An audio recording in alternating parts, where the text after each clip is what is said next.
compromise bill had support for the farmers, overwhelming support for farmers and for American families as well. At this time, I yield 3 minutes to the gentleman from Massachusetts, the distinguished ranking member of the Ways and Means Committee, Mr. Neal. Without objection, the gentleman is recognized. Thank you, Mr. Speaker. We are in favor of every request that you asked for. These were modest agreements that were reached and rendered by both parties in an honest and public agreement. The Speaker of the House broke his word. That's why we're here. And to the gentleman from Missouri who just spoke, I've been here for a long time. You have never won a government shutdown, and you won't win this one either. Your currency in this institution is your word. We reached an agreement. We came to modest achievements. And a tweet changed all of it?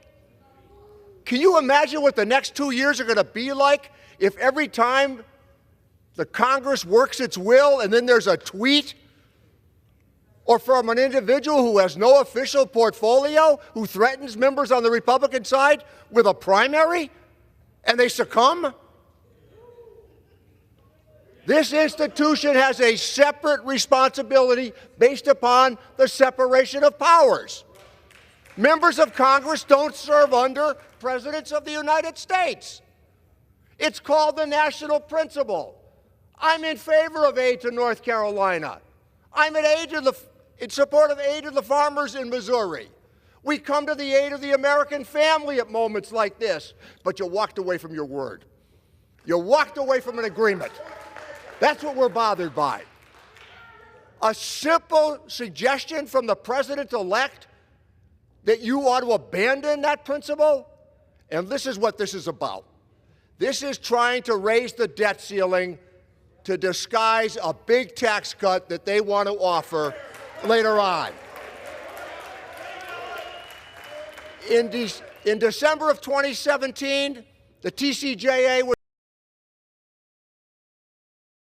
was rendered, and my friends, particularly the ones that have been here for a while, you know what I'm about to say is true. You borrowed the money for a tax cut. $2.3 trillion for a tax cut for wealthy people. And when you see the distribution tables, you know who got what. We are trying to avert a government shutdown, but we're also trying to subscribe to the basic principle as outlined earlier. We reached an agreement. It was honorable. It came to the aid of everything you've asked for. And then you walk away from it? What about your word going forward here? What about the currency that I noted a moment ago?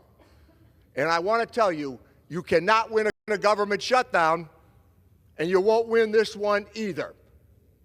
We need to return to the original agreement and stick with it. The last word here I'm going to offer is this. It's expired. The Speaker of the House needed to keep his word on this legislation. The gentleman's time. The gentleman will suspend. The gentlewoman from Connecticut reserves.